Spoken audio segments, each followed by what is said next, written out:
진이 아니야? 진이? 설마 걔가 왜 여기서 이걸 닦고 있어? 맞아, 딱 봐도 진이잖아. 최고급 호텔 로비, 바닥에 엎드려 걸레질을 하던 내 손등 위로 차가운 조롱이 내려앉았다. 고개를 들자 눈부신 샹들리에 조명보다 더 번쩍이는 명품으로 치장한 5명의 여자가 서 있었다. 고등학교 시절 내 인생을 지옥으로 몰아넣었던 그들이었다. 서윤을 필두로 한 동창들은 나를 벌레 보듯 훑어내렸다. 그들은 오늘 이 호텔의 스위트룸에서 호캉스를 즐기러 온 귀빈이었고, 나는 그들이 밟고 지나갈 바닥을 닦는 비천한 청소부였다. 서윤은 입가에 비릿한 미소를 띠며 가방에서 5만 원권 몇 장을 꺼냈다. 그러고는 마치 유기견에게 간식을 던지듯 내 발치에 지폐를 뿌렸다. 우린 호캉스 왔는데 넌 여기서 청소하네. 옛날에 공부 좀 한다고 잘난 척하더니 인생 참 모른다. 이거 팁이니까 택시나 타고 가. 아, 청소부는 지하철 타나? 깔깔거리는 웃음소리가 로비의 높은 천장에 부딪혀 내 가슴을 찔렀다. 나는 아무 대꾸도 하지 않은 채 묵묵히 허리를 굽혀 바닥에 떨어진 돈을 주었다. 굴욕적이었냐고? 아니, 내 머릿속엔 오직 한 가지 생각뿐이었다. 이들이 오늘 밤 예약한 30층 스위트룸, 그리고 그곳에서 벌어질 은밀한 파티. 그들은 꿈에도 몰랐을 것이다. 내가 왜 이 호텔의 가장 낮은 곳에서 걸레를 들고 있는지, 그리고 이 화려한 호캉스가 끝날 즈음, 누가 진짜 무릎을 꿇게 될지를. 사연 시작 전에 구독, 좋아요 꼭 눌러주시고 어디에서 듣고 계시는지 댓글 남겨주세요. 내가 이 호텔에 잠입한 것은 일주일 전이었다. 단순히 생계를 위해서가 아니었다. 내 인생을 송두리째 앗아간 거대한 음모의 실체를 확인하기 위해서였다. 10년 전 나는 촉망받는 신진 디자이너였다. 하지만 서윤과 그 일당의 조직적인 모함으로 한순간에 표절 작가라는 낙인이 찍혀 업계에서 퇴출당했다. 부모님은 그 충격으로 몸져 누우셨고 나는 이름조차 버린 채 밑바닥을 전전해야 했다. 하지만 하늘은 나를 버리지 않았다. 우연한 기회에 해외 대형 자산운용사의 눈에 들어 재기했고 이제는 이 호텔을 포함한 골든 리조트 그룹의 실질적인 소유주이자 대표이사가 되었다. 하지만 나는 곧바로 대표실로 향하지 않았다. 이 호텔의 총지배인과 부사장직을 맡고 있는 서윤의 남편, 그리고 그들 뒤에서 비자금을 세탁하는 동창들의 커넥션을 뿌리 뽑아야 했다. 그러기 위해선 가장 눈에 띄지 않는 청소부 복장이 제격이었다. 청소부로 지낸 일주일은 상상 이상으로 참혹했다. 호텔의 화려한 겉모습 뒤편에는 힘없는 계약직 사원들을 향한 서윤의 갑질과 폭언이 난무했다. 유통기한이 지난 식자재를 VIP 전용 식당에 납품하고 차액을 챙기는 비리는 약과였다. 특히 서윤의 아들이 이번에 그룹 신입사원 공채에 낙하산으로 들어오려 한다는 첩보는 내 분노를 끓게 만들었다. 로비에서 나를 비웃고 지나간 서윤 일당은 스위트룸으로 향하는 전용 엘리베이터에 올랐다. 나는 그들이 남긴 구두 자국을 닦으며 조용히 무전기를 켰다. 보안팀 3001호 투숙객들 감시 강화해. 오늘 밤 그들이 만날 접대 명단 전부 확보하고. 내 목소리는 차분했지만 날카로웠다. 서윤은 오늘 내 얼굴에 돈을 던지며 승리감에 취했겠지만 그것이 본인 인생의 마지막 불꽃이라는 사실은 알지 못했다. 나는 주머니에 넣은 5만 원권을 만지작거렸다. 이 돈은 나중에 이들의 전 재산이 압류될 때 내가 직접 돌려줄 마지막 자비가 될 것이다. 사건의 시작은 오늘 밤 11시 스위트룸에서 열릴 비밀 투자 설명회다.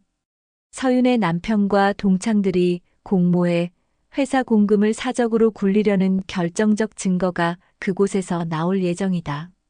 나는 다시 걸레를 빨아 바닥을 닦기 시작했다. 이제 곧 대강당에서 열릴 그룹 창립 기념일 부임식까지 남은 시간은 단 3일. 청소부라고 무시하던 그 동창이 사실은 자신들의 생사여탈권을 쥔 회사의 주인이라는 사실을 알게 되었을 때 그들의 표정이 어떨지 벌써부터 기대가 된다. 서윤아, 호캉스 마음껏 즐겨둬. 내 인생에서 가장 비싼 마지막 휴가가 될 테니까. 나는 어둠이 내려앉기 시작한 호텔 유리창 너머로 비치는 내 모습을 보며 차갑게 미소 지었다. 로비에서 서윤 일당이 사라진 뒤에도 내 손은 멈추지 않고 바닥을 문질렀다. 사람들은 무심하게 나를 지나쳤지만 내 귀는 사방으로 뻗어 병원의 심장 박동처럼 호텔 곳곳에서 터져나오는 추악한 비밀들을 수집하고 있었다.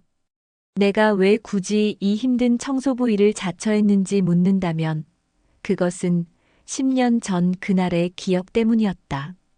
고등학교 졸업식 날 나는 전교 1등이자 유명 디자인 공모전의 최연소 당선자로 화려한 미래를 약속받은 상태였다. 하지만 서윤은 질투라는 도끼에 취해 내 노트북을 훔쳐 작업물을 삭제했고 미리 복사해둔 내 디자인을 자신의 이름으로 먼저 출판해버렸다. 내가 항변하려 하자 그녀는 권력가인 아버지의 힘을 빌려 나를 역으로 천재의 재능을 시기에 동창의 작품을 도둑질한 파렴치한으로 몰아세웠다. 그 사건으로 내 꿈은 갈기갈기 찢겼다. 퇴학 처분과 업계의 영구 제명, 그리고 이어지는 소송 비용 때문에 우리 집은 풍비박산났다. 아버지는 과로로 쓰러져 끝내 눈을 감으셨고 나는 이름조차 숨긴 채 막노동과 식당 설거지를 전전하며 밑바닥 인생을 살아야 했다. 그때 흘린 눈물이 강을 잃었고 그때 다진 복수심이 내 심장을 강철로 만들었다. 운명처럼 기회가 찾아온 건 5년 전이었다. 우연히 도와준 해외 거물 투자자가 내 디자인 감각과 숫자를 읽는 천부적인 능력을 알아본 것이다. 나는 그의 전폭적인 지원 아래 제일인이라는 이름으로 화려하게 부활했고 월스트리트의 차가운 자본가로 거듭났다. 그리고 마침내 서윤의 남편이 경영하는 골든 리조트 그룹의 최대 주주가 되어 돌아왔다. 하지만 단순히 회사를 빼앗는 것으론 부족했다. 나는 그들이 일구어 놓은 가짜 성이 얼마나 부패했는지 세상에 낱낱이 공개하고 싶었다. 그래서 일주일 전 나는 대표이사 취임 직전 이 호텔의 유니폼을 입었다. 내가 복도를 닦으며 목격한 실상은 내 예상보다 훨씬 처참했다. 3층 연회장 복도에서 우연히 마주친 서윤의 아들 민주는 이미 세상의 왕이라도 된 양 거들먹거리고 있었다. 그는 이번 신입사원 공채 최종 면접을 앞둔 응시자 신분이었지만 인사팀장은 그에게 허리를 90도로 숙이며 면접 질문지와 모범 답안이 담긴 서류 봉투를 건네고 있었다. 민주는 그 서류를 받으며 옆에 서 있던 청소 카트를 발로 툭 찼다. 카트가 밀려나며 양동이의 물이 내 바지에 튀었지만 그는 사과 한마디 없이 인사팀장에게 이렇게 말했다. 이런 늙은 청소부들은 좀 정리해요. 호텔 물 흐리게 시리. 인사팀장은 비굴하게 웃으며 내일 당장 용역 업체를 바꾸겠다고 화답했다. 그들의 대화를 들으며 나는 입술을 깨물었다.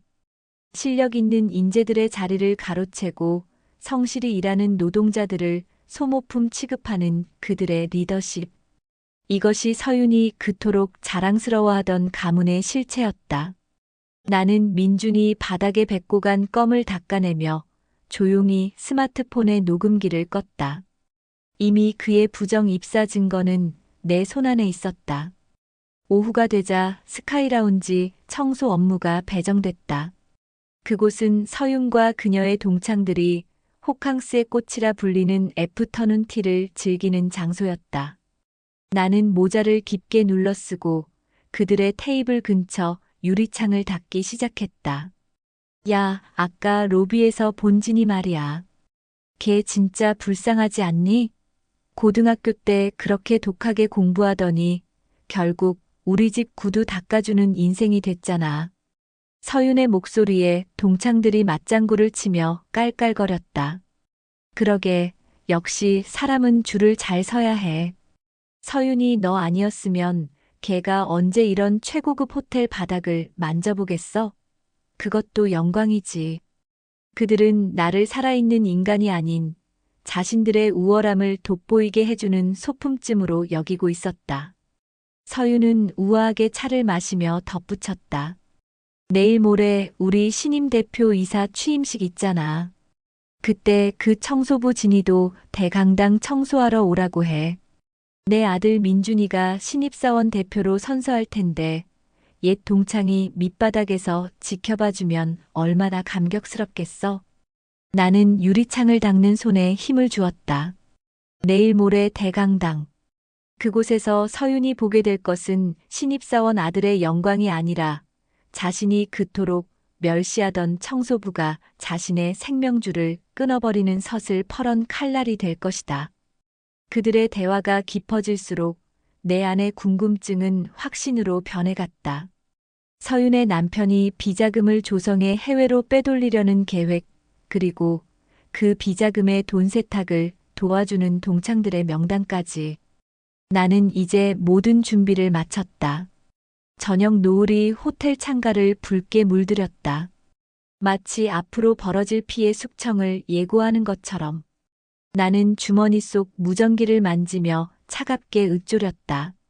서윤아, 내 아들이 선서하는 그 무대. 내가 아주 특별한 자리로 만들어줄게. 기대해도 좋아. 일주일의 잠입조사, 그리고 10년의 기다림. 이제 이 연극의 막이 내릴 시간이 다가오고 있었다. 밤 11시 화려했던 호텔의 조명들이 하나둘 숨을 죽이며 정막이 내려앉았다. 하지만 30층 스위트룸만큼은 예외였다. 그곳은 서윤과 그녀의 남편 그리고 비열한 동창들이 승전보를 올리려는 작전 지휘소였다. 나는 청소도구함 속에 숨겨둔 무선 이어폰을 귀에 꽂고 낡은 청소복 주머니에 초소형 카메라를 숨긴 채 복도로 향했다. 복도 끝에는 서윤의 남편이자 이 호텔의 부사장인 박 전무가 서성이고 있었다. 그는 초조한 듯 시계를 확인하며 누군가를 기다리고 있었다. 잠시 후 낮에 로비에서 나를 비웃었던 서윤의 동창들, 민희와 지영이 남편들을 대동하고 나타났다. 그들의 남편들은 각각 세무사와 사채업계의 큰 손으로 불리는 자들이었다. 박 전무는 그들을 반갑게 맞이하며 스위트룸의 문을 열었다. 나는 복도 구석에서 대형 진공 청소기를 돌리는 척하며 그들의 대화에 집중했다. 청소기 소음은 오히려 내 정체를 숨겨주는 완벽한 방패가 되었다. 박 부사장, 이번에 골든 리조트 그룹 대주주가 바뀐다는데 괜찮겠어? 외국 자본이라던데 깐깐하게 굴면 우리 비자금 통로 다 막히는 거 아니야? 지영의 남편인 세무사의 목소리였다. 박 전무는 코웃음을 치며 와인을 따랐다. 걱정 말게. 새로 오는 이사장은 외국놈이라 한국 사정에 어두워. 취임식 전까지 이 호텔 명의로 된 비상장 주식들을 전부 서윤이 명의의 유령 회사로 빼돌릴 걸세. 자네들이 이번 서류 작업만 완벽하게 처리해주면 각자 지분 10%씩은 보장하지. 방 안에서는 탐욕스러운 웃음소리가 터져나왔다. 그들은 이미 승리라도 한 양 아직 주머니에 들어오지도 않은 돈을 나누며 축배를 들고 있었다. 서윤은 그 옆에서 명품 가방을 매만지며 거들먹거렸다. 역시 우리 남편이야. 아, 그리고 민준이 이번에 신입사원 수석 합격시킨 거. 인사팀에 돈 좀 썼으니까 확실하겠지? 내일 모레 창립기념일 때 우리 민준이가 단상에 오르는 모습 빨리 보고 싶네. 나는 문틈 사이로 보이는 그들의 얼굴을 하나하나 카메라에 담았다. 그것은 단순한 비리가 아니었다. 수많은 직원들의 피땀 어린 노력과 투자자들의 자산을 송두리째 가로채려는 거대한 범죄였다. 그때였다. 갑자기 스위트룸의 문이 벌컥 열렸다. 박 전무가 담배를 피우러 나오려던 참이었다. 나는 재빨리 고개를 숙이고 바닥을 문지르는 신용을 했다. 박 전무의 구두 끝이 내 눈앞에 멈췄다.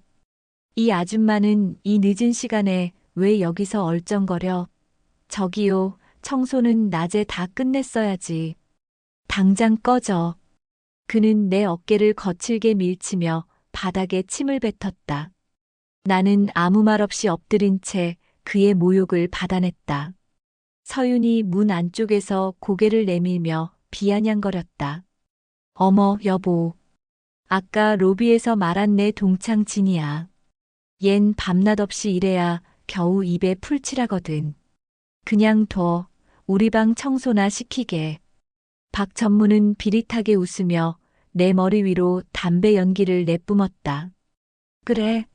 그럼 들어와서 이 방 좀 치워봐. 아, 우리가 나누는 얘기는 쥐새끼도 모르게 입 닥치고 있고. 알았어? 나는 고개를 숙인 채 안으로 들어갔다. 그들은 내가 투명 인간이라도 된 양, 내 앞에서 대담하게 비자금 세탁 경로가 적힌 장부를 펼쳐놓고 대화를 이어갔다. 여기 이 계좌가 서윤이 해외 계좌야. 내일 오후 3시까지 모든 자금 이체 완료할 테니까 자네들은 서류 세탁이나 잘해두라고. 나는 쓰레기통을 비우는 척하며 장부의 모든 페이지를 고화질 카메라로 스캔했다. 손이 미세하게 떨렸지만 공포 때문이 아니었다. 드디어 이들의 숨통을 끊어놓을 결정적인 목줄을 잡았다는 전율 때문이었다. 청소를 마치고 방을 나오기 전 나는 바닥에 떨어진 와인 코르크를 줍는 척하며 서윤의 눈을 잠시 바라봤다. 그녀는 여전히 승리자의 미소를 지으며 나를 비웃고 있었다. 진이야, 내일 모레 부임식 때 꼭 와. 내 아들 민준이가 너 같은 청소부들을 위해 어떤 비전을 발표할지 들어보면 인생에 도움 좀 될 거야. 나는 속으로 대답했다. 그래, 서윤아. 내 아들이 단상에 오르는 그 순간 내가 어떤 비전을 보여줄지 기대해도 좋아. 스위트룸을 빠져나온 나는 비상계단으로 향했다. 심장이 터질 듯이 뛰었다. 이제 증거는 완벽했다. 박 전무의 횡령 지시, 동창들의 돈 세탁 가담, 그리고 아들의 부정 입사 정황까지. 나는 무전기를 꺼내 나직한 목소리로 지시를 내렸다. 보안팀 방금 확보한 영상과 장부 사본을 법무팀에 전달해. 그리고 내일 모레 부임식 행사 큐시트 수정한다.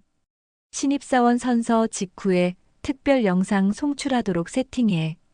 밤하늘 아래 호텔의 거대한 그림자가 도시를 덮고 있었다. 하지만 그 어둠을 걷어낼 빛은 이미 내 손안에서 타오르고 있었다. 일주일의 청소부 생활 중 가장 수확이 큰 밤이었다. 이제 남은 것은 단 이틀. 서윤과 그 일당들이 가장 높은 곳에서 추락할 준비를 마치는 동안 나는 다시 묵묵히 걸레를 들었다.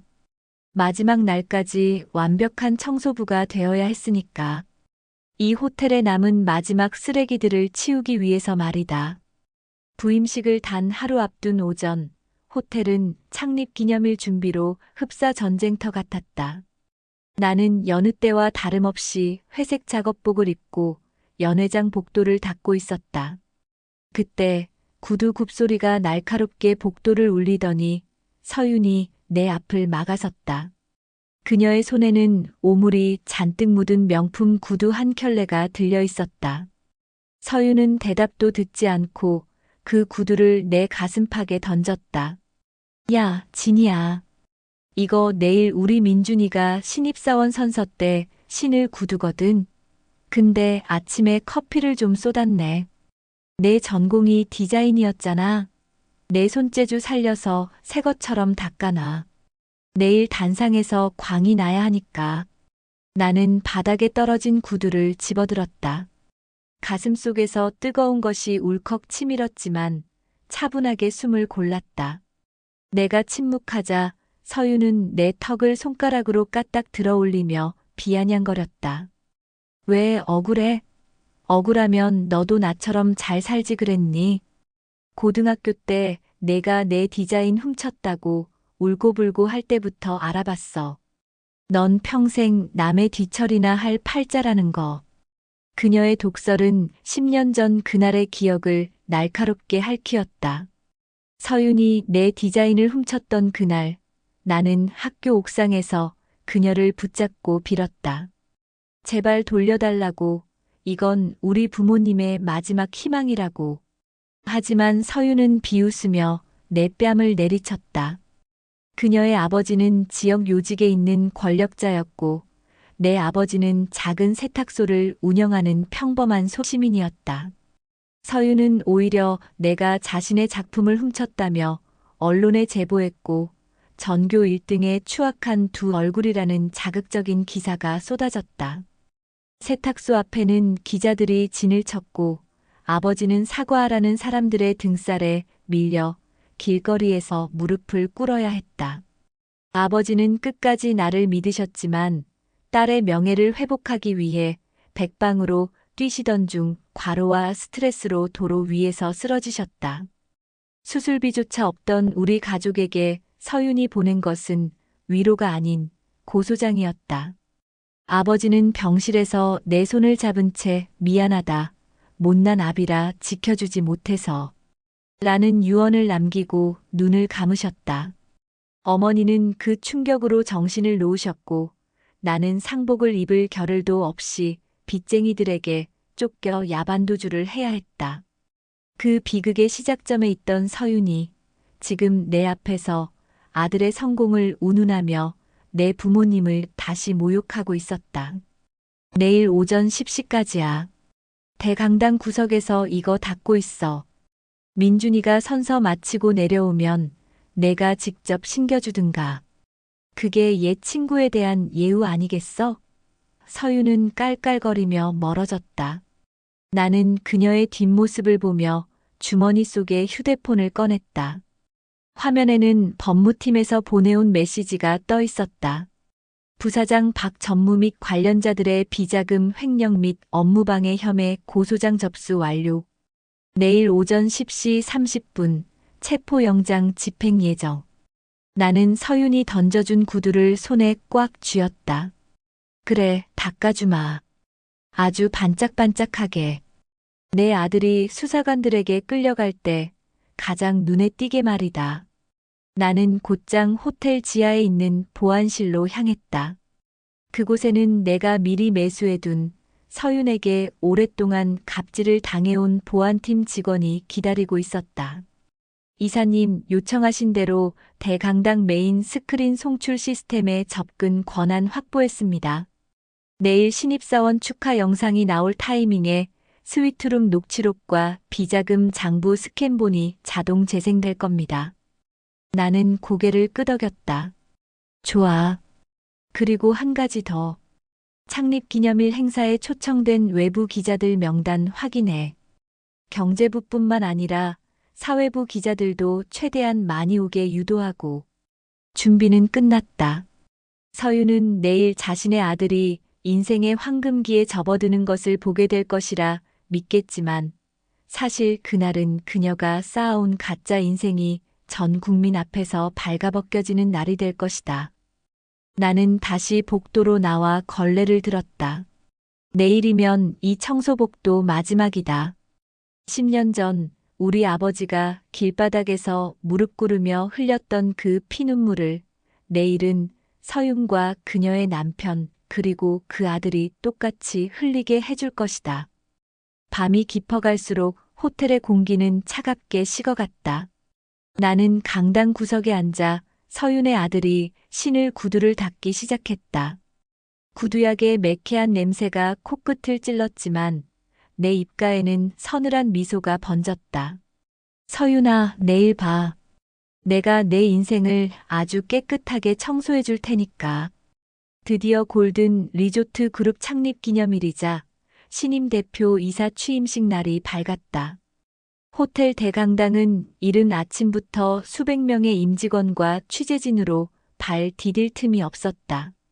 화려한 꽃장식과 웅장한 클래식 음악이 강당을 가득 채웠고 거대한 메인 스크린에는 새로운 도약, 골든 리조트의 미래라는 문구가 선명하게 박혀 있었다. 나는 서윤이 지시한 대로 강당 구석, 가장 어두운 통로 옆에 쭈그리고 앉아 있었다. 회색 청소복 차림에 모자를 푹 눌러 쓴 내 앞에는 어제 서윤이 던져준 민준의 명품 구두가 놓여 있었다. 나는 묵묵히 구두를 문질렀다. 지나가는 직원들은 나를 투명 인간 취급하거나 행사 직전에 재수없게 청소부가 눈에 띈다며 혀를 차고 지나갔다. 저 멀리 상석에 앉은 서윤의 가족들이 보였다. 박 전무는 부사장 자격으로 위풍당당하게 가슴을 펴고 앉아 있었고 서윤은 값비싼 다이아몬드 목걸이를 뽐내며 동창들과 담소를 나누고 있었다. 그들 옆에는 오늘 신입사원 대표로 선서를 맡은 민준이 말끔한 수트 차림으로 대본을 외우고 있었다. 서윤은 나를 발견하고는 비릿하게 웃으며 동창들에게 속삭였다. 얘들아, 저기 구석 좀 봐. 내 동창 진이가 우리 민준이 구두 광내느라 고생이 많네. 이따 민준이가 저 구두 신고 단상에 오르면 쟤는 밑바닥에서 무슨 생각을 할까? 아마 다시 태어나고 싶겠지? 동창들은 입을 가리고 낄낄거렸다. 민준 또한 나를 보며 가소롭다는 듯 코웃음을 치고는 무대 옆 대기석으로 향했다. 나는 그들의 조롱을 들으며 마지막으로 구두 끝을 닦아냈다. 이제 모든 준비가 끝났다. 오전 10시 사회자의 힘찬 목소리와 함께 행사가 시작되었다. 박 전무의 축사가 이어지는 동안 나는 조용히 자리에서 일어나 강당 뒤편 보안실 연결 통로로 향했다. 무대 조명은 오직 단상 위에 박 전무와 민준만을 비추고 있었지만 그 빛이 곧 그들을 태워버릴 불길이 될 것임을 나는 알고 있었다. 박 전무의 연설이 끝나고 드디어 하이라이트 순서가 다가왔다. 다음은 올해 골든 리조트 그룹에 수석 입사한 신입사원 대표 박민준 군의 선서가 있겠습니다. 우렁찬 박수 소리와 함께 민준이 내가 닦아놓은 구두를 신고 당당하게 단상 위로 걸어나갔다. 서윤은 감격, 강당은 비명과 정적, 그리고 쉴 새 없이 터지는 카메라 플래시로 뒤덮였다. 단상 위에 선 나는 한 손을 주머니에 넣은 채 사시나무 떨듯 떨고 있는 민준과 단상 아래에서 넋이 나간 서윤을 내려다보았다. 내가 이사장이라는 사실보다 자신들이 멸시하며 오물을 던졌던 그 청소부가 자신들의 목숨줄을 쥐고 있다는 사실이 그들을 더 미치게 만드는 듯했다. 수사관들이 박 전무의 앞을 가로막자 그는 얼굴이 불그락푸르락해진 채 고함을 쳤다. 이게 무슨 말도 안 되는 연극이야. 이진, 내가 무슨 수로 이 회사를 인수해. 보안팀 당장 이 미친 여자 끌어내. 하지만 그의 명령에 움직이는 사람은 아무도 없었다. 이미 보안팀은 내 지휘 아래 있었고 그들은 박 전무의 비열한 명령 대신 수사관들의 길을 터주었다. 나는 마이크를 고쳐잡고 차갑게 입을 열었다. 박 부사장님, 아니 박 전무님.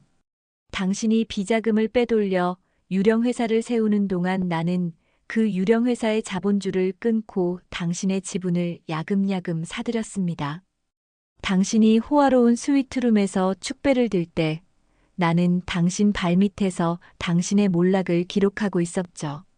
서윤이 미친 듯이 단상으로 뛰어 올라오려 했지만 수행원들에게 붙잡혔다. 그녀는 머리카락이 헝클어진 채 나를 향해 소리를 질렀다. 이진, 내가 감히 우리를 속여? 내가 우리 민준이 앞길을 망쳐? 내 아버지가 그렇게 죽은 것도 모자라서 너까지 감옥에 가고 싶어? 그녀의 입에서 아버지의 언급이 나오자 내 눈빛은 서늘하게 가라앉았다. 나는 계단을 천천히 내려가 서윤의 바로 앞까지 다가갔다. 내 아버지를 죽음으로 몰아넣고 우리 가족을 짓밟았던 건 너와 내 아버지의 권력이었지. 하지만 서윤아, 이제 그 권력은 내 손에 있어. 내가 말한 앞길, 걱정 마. 내 아들과 남편 그리고 돈 세탁에 동참한 내 친구들까지 모두 나란히 손잡고 갈 수 있는 길을 내가 마련해뒀으니까. 나는 뒤를 돌아 수사관들에게 서류 뭉치를 건넸다. 여기 박 전무의 횡령 증거, 서윤 씨의 비자금 계좌 내역, 그리고 박민준 사원의 채용 비리 정황이 담긴 인사팀 매수 기록입니다. 민주는 내가 닦아준 구두를 신은 채 주저앉아 울음을 터뜨렸다. 엄마, 이거 아니잖아. 나 수석 합격이라며. 이 여자가 하는 말 다 거짓말이지? 그가 신은 반짝이는 구두는 이제 영광의 상징이 아니라 그가 저지른 부정의 증거가 되어 기자들의 셔터 세례를 받고 있었다. 수사관들이 박 전무의 손목에 수갑을 채웠다. 철컥하는 소리가 마이크를 타고 강당 전체에 울려 퍼졌다. 박 전무는 바닥에 침을 뱉으며 발악했지만 수사관들의 완력에 의해 끌려나갔다. 이어 서윤과 그녀에 동참했던 친구들에게도 수사 협조 요청이 떨어졌다. 호텔 로비에서 내게 지폐를 던지며 웃던 그들은 이제 수건으로 얼굴을 가린 채 고개를 숙여야 했다. 나는 단상으로 다시 올라가 마이크를 잡았다. 웅성거리던 임직원들이 나를 주목했다. 오늘 이 자리는 골든 리조트 그룹의 창립 기념일입니다. 동시에 이 조직에 기생하며 성실한 이들의 기회를 훔쳤던 암덩어리들을 도려내는 날이기도 합니다. 청소부는 바닥만 닦는 사람이 아닙니다. 더러운 것을 치우고 원래의 깨끗함을 되찾아주는 사람이죠. 저는 오늘부로 이 호텔의 가장 높은 곳에서부터 가장 낮은 곳까지 철저하게 청소하겠습니다. 기자들의 질문이 쏟아졌지만 나는 대답 대신 부드러운 미소를 지으며 무대 뒤로 사라졌다. 복도를 지나가는데 아까 나를 비웃었던 인사팀장이 무릎을 꿇고 내 바짓가랑이를 붙잡았다. 이사님, 제발 한 번만 용서해 주십시오. 저는 부사장님이 시키는 대로 했을 뿐입니다. 나는 그의 손을 차갑게 뿌리쳤다. 팀장님, 아까 제 바지에 물이 튀었을 때 그러셨죠? 내일 당장 용역 업체 바꾸겠다고. 그 약속 지키겠습니다. 다만 업체가 아니라 인사팀장이 바뀌는 거지만요. 나는 보안실로 돌아와 모니터를 확인했다. 경찰차에 실려가는 서윤과 박 전무 그리고 민준의 모습이 보였다. 10년 전 우리 아버지가 눈을 감으시며 남기셨던 그 한 맺힌 숨소리가 이제야 조금은 가벼워진 기분이었다. 하지만 이것은 시작일 뿐이었다. 그들이 빼앗아간 내 10년과 우리 가족의 고통에 비하면 오늘의 몰락은 아주 작은 대가에 불과했다. 나는 주머니에서 서윤이 던져줬던 5만 원권 지폐를 꺼내 책상 위에 올려두었다. 서윤아, 이건 내 변호사 비용에 놨어. 내가 나한테 준 팁치고는 아주 비싼 대가를 치르게 될 테니까. 서윤과 박 전무 일당이 수사관들에게 끌려간 뒤 호텔은 거대한 정화의 파도에 휩싸였다. 나는 이사장실의 화려한 의자에 앉는 대신 다시 한번 작업복을 입고 현장으로 내려갔다. 하지만 이번엔 정체를 숨기기 위해서가 아니었다. 10년 전 내가 잃어버렸던, 그리고 이 호텔이 잃어버렸던 진심을 되찾기 위해서였다. 가장 먼저 단행한 조치는 인사 시스템의 전면 개혁이었다. 나는 박민준의 부정 입사로 인해 억울하게 탈락했던 지원자들을 전수조사했다. 그 중에는 실력이 월등함에도 배경이 없다는 이유로 탈락한 인재들이 수두룩했다. 나는 그들을 직접 찾아가 사과하고 특별 채용의 기회를 열었다. 또한 서윤의 갑질에 못 이겨 호텔을 떠나야 했던 청소 직원들과 말단 사원들을 수소문의 복직을 권유했다. 그들이 다시 호텔 로비에 들어서던 날, 나는 대표이사가 아닌 한 사람의 동료로서 그들의 손을 잡았다. 그동안 고생 많으셨습니다. 이제 누구도 여러분의 자부심을 짓밟지 못하게 제가 지키겠습니다. 낡은 청소복을 입고 내 눈을 피했던 예전의 내가 아니라 그들의 아픔을 누구보다 잘 아는 리더로서 내린 첫 번째 명령이었다. 반면 서윤과 박 전무 일당의 몰락은 처참했다. 구치소에 수감된 서윤은 자신의 처지를 받아들이지 못하고 매일 같이 소리를 지르며 발악했다. 내가 누군지 알아? 당장 내 변호사 불러. 이진, 그년이 다 조작한 거야. 하지만 그녀의 동창들은 이미 등을 돌린 지 오래였다. 비자금 세탁에 가담했던 민희와 지영은 자신들의 형량을 줄이기 위해 서윤의 사주가 있었다는 결정적인 증거들을 검찰에 넘기며 그녀를 벼랑 끝으로 밀어넣었다. 박 전무 또한 재판 과정에서 모든 비리가 드러나며 전 재산 압류 처분을 받았다. 그들이 그토록 자랑하던 명품 가방, 외제차, 대저택에는 빨간 압류 딱지가 붙었다. 민주는 부정 입사가 취소된 것은 물론 아버지의 범죄에 가담한 정황이 포착되어 기소 유예 처분을 받았으나 이미 업계에서는 낙하산 범죄자로 낙인 찍혀 갈 곳이 없게 되었다. 한때 세상을 발 아래 두었던 가족은 이제 월세방조차 구하지 못해 쩔쩔매는 밑바닥 신세로 전락했다. 나는 어느 날 오후 면회실 차가운 유리병 너머로 서윤을 마주했다. 화려했던 다이아몬드 목걸이 대신 수의를 입은 그녀는 형편없이 여위어 있었다. 서윤은 나를 보자마자 유리창을 두드리며 울부짖었다. 진이야, 제발. 우리가 동창이잖아. 한 번만 봐줘. 우리 민준이라도 살려줘야지. 너 복수 다 했잖아. 나는 그녀의 처절한 외침에도 미동조차 하지 않았다. 대신 주머니에서 낡은 사진 한 장을 꺼내 보여주었다. 10년 전 우리 아버지가 세탁소 앞에서 환하게 웃고 계시던 모습이었다. 서윤아, 우리 아버지가 길바닥에서 무릎 꿇고 빌 때 너는 웃고 있었지? 내 아들의 미래가 소중하면 남의 부모 인생은 왜 짓밟았니? 이건 복수가 아니야. 내가 뿌린 대로 거두는 청소일 뿐이지. 나는 그녀에게 마지막으로 5만 원권 지폐 한 장을 건넸다. 내가 나한테 팁이라며 던져준 돈이다. 기억나지? 영치금으로 써. 내가 살 감옥은 내 인생만큼이나 춥고 지저분할 테니까. 면회실을 나오는 내 발걸음은 그 어느 때보다 가벼웠다. 호텔로 돌아오자 로비의 바닥이 거울처럼 반짝이고 있었다.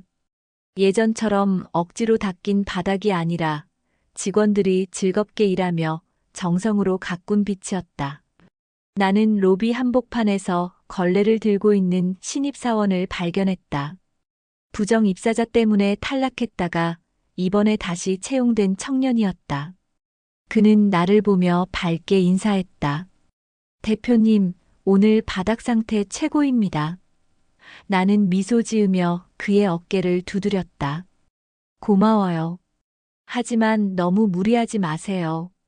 우리 호텔에서 가장 빛나야 할 건 바닥이 아니라 여러분의 마음이니까요. 호텔 창밖으로 시원한 바람이 불어왔다. 10년 전의 악몽은 이제 완전히 청소되었다. 하지만 나는 알고 있었다. 세상에는 여전히 서윤 같은 쓰레기들이 도처에 널려 있다는 것을. 그리고 나는 기꺼이 그들을 치우는 회장님 청소부로 남을 준비가 되어 있었다.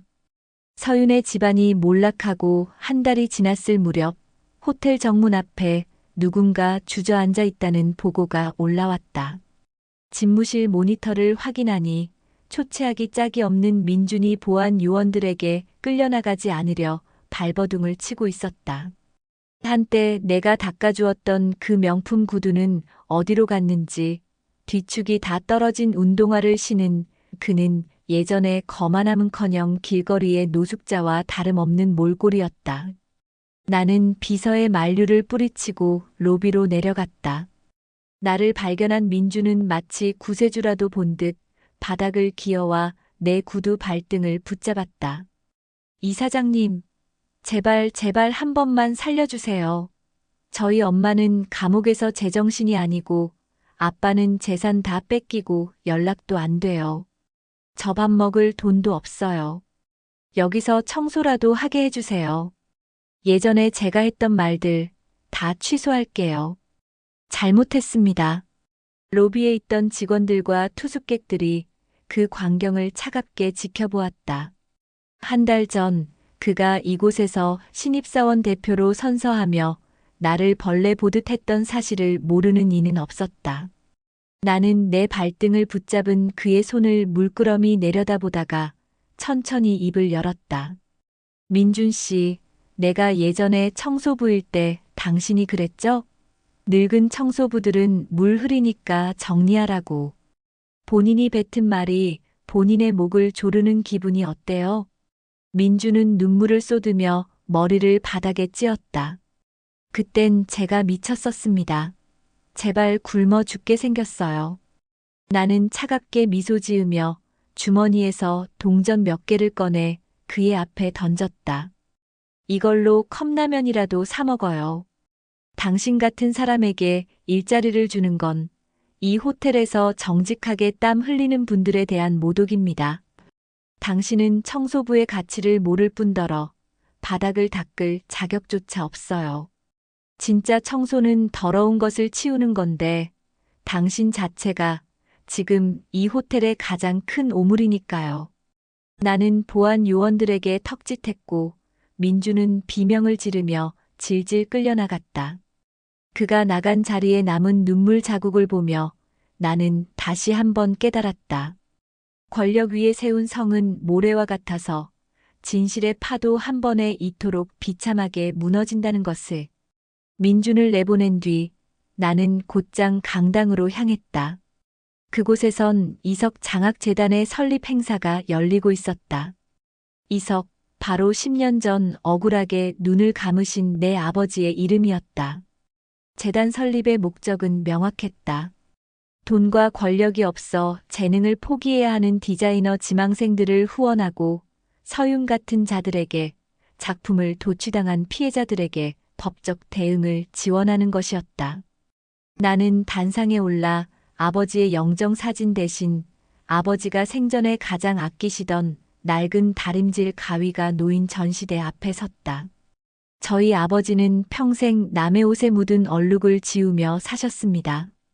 비록 작고 평범한 세탁소였지만 아버지의 손을 거친 옷들은 언제나 새 것처럼 깨끗했습니다. 이제 제가 그 유지를 이어받으려 합니다. 이 호텔에서 나오는 수익의 상당 부분은 우리 사회의 억울한 얼룩을 지우는 데 쓰일 것입니다. 행사에 참석한 많은 신진 디자이너들과 피해자, 가족들이 눈물을 훔치며 박수를 보냈다. 그 중에는 10년 전 나처럼 서윤의 아버지에게 협박당해 꿈을 접어야 했던 선배들도 있었다. 그들은 내 손을 잡으며 연신 고맙다고 말했다. 아버지가 돌아가신 뒤 10년 동안 가슴에 맺혔던 응어리가 타인의 눈물을 닦아주며 비로소 조금씩 녹아내리는 기분이었다. 행사가 끝나고 이사장실로 돌아오니 책상 위에 편지 한 통이 놓여 있었다. 서윤의 남편 박 전무가 감옥에서 보낸 것이었다. 자신의 잘못을 뉘우친다는 구구절절한 내용이었지만 나는 그것을 읽지도 않고 파쇄기에 넣었다. 그들의 사죄는 진심이 아니라 가명을 위한 도구일 뿐임을 알았기 때문이다. 나는 창밖으로 보이는 도시의 야경을 바라보며 나직이 을조렸다. 아버지, 보고 계세요? 이제 아무도 아버지를 무시하지 못해요. 제가 이 세상을 조금 더 깨끗하게 치워볼게요. 하지만 복수는 아직 마침표를 찍지 않았다. 서윤이 감옥에서 나오게 될 몇 년 뒤 그녀가 마주하게 될 세상은 지금보다 훨씬 더 가혹할 것이다. 나는 그녀가 가장 사랑했던 권력과 돈이 사라진 세상에서 그녀가 그토록 멸시하던 청소부의 삶을 직접 체험하게 만들 생각이었다. 그것이 내가 계획한 마지막 참교육의 장이었다. 시간은 무정하게 흘러 3년이 지났다. 그 사이 골든 리조트 그룹은 업계 1위의 위상을 공고히 했고 나는 청소부 출신 경영신하로 불리며 수많은 이들의 귀감이 되었다. 하지만 화려한 조명 아래서도 나는 잊지 않았다. 내가 치워야 할 마지막 쓰레기가 아직 세상 밖으로 나올 준비를 하고 있다는 것을. 어느 추운 겨울 아침 교도소 문을 나선 서윤을 맞이한 건 화려한 외제차도 명품 가방을 든 동창들도 아니었다. 뼛속까지 시린 칼바람과 텅 빈 손뿐이었다. 남편은 옥중 이혼을 요구한 뒤 행방을 감췄고 아들 민주는 도박과 빚에 쫓겨 막노동판을 전전한다는 소문만 무성했다. 갈 곳 없는 그녀가 마지막으로 찾아간 곳은 아이러니하게도 자신이 그토록 멸시하던 우리 호텔의 인력 사무소였다. 물론 그녀는 내 정체를 몰랐다. 내가 일부러 뒤에서 손을 써 그녀가 갈 수 있는 모든 일자리를 차단하고 오직 이 호텔의 폐기물 처리장 파트타이머 자리만 남겨두었기 때문이다. 나는 이사장실 모니터를 통해 그녀의 모습을 지켜보았다. 한때 수천만 원짜리 밍크 코트를 휘두르던 서유는 이제 구멍난 고무장갑을 끼고 음식물 쓰레기 통을 비우고 있었다. 악취에 코를 막으며 구역질을 하는 그녀의 모습에서 3년 전 로비에서 나를 보며 웃던 그 우아함은 찾아볼 수 없었다. 나는 코트를 걸쳐 입고 지하 처리장으로 내려갔다. 거기 일 제대로 안 합니까? 이물질 분리가 엉망이네요. 내 목소리에 서윤의 어깨가 눈에 띄게 움츠러들었다. 그녀가 천천히 고개를 들었다. 오물 범벅이 된 얼굴, 초점 없는 눈동자. 나를 알아본 순간 그녀의 눈에 경악과 수치심이 동시에 스쳤다. 그녀는 들고 있던 쓰레기 봉투를 떨어뜨리며 뒷걸음질 쳤다. 이진? 내가 왜 여기? 나는 차갑게 미소 지으며 그녀가 흘린 쓰레기 봉투를 구두 끝으로 툭 쳤다. 3년 전 그녀가 내게 했던 방식 그대로였다. 왜긴요? 내 호텔에 쓰레기가 너무 많아서 직접 확인하러 왔죠. 서윤아, 감옥 밥은 먹을 만했니? 여기 냄새가 좀 고약하지? 내가 평생 남들에게 풍겼던 그 인격의 냄새라고 생각하면 적응하기 쉬울 거야. 서윤은 수치심에 얼굴을 붉히며 고개를 숙였다. 너 꼭 이렇게까지 해야 하니? 나 이미 다 잃었어. 집도 남편도 우리 민준이도 이제 제발 나 좀 내버려둬. 나는 그녀에게 다가가 귓속말을 남겼다. 아니, 이제 시작이야. 넌 이제부터 평생 이 냄새 속에서 살게 될 거야. 내가 무시했던 그 수많은 노동자가 느꼈던 굴욕. 내 아버지가 우리 아버지에게 줬던 그 비참함. 넌 죽는 순간까지 이 쓰레기통을 비우며 속죄해야 해. 그게 내가 너에게 주는 유일한 일자리니까. 나는 주머니에서 10,000원짜리 지폐 한 장을 꺼내 바닥에 오물 위에 던졌다.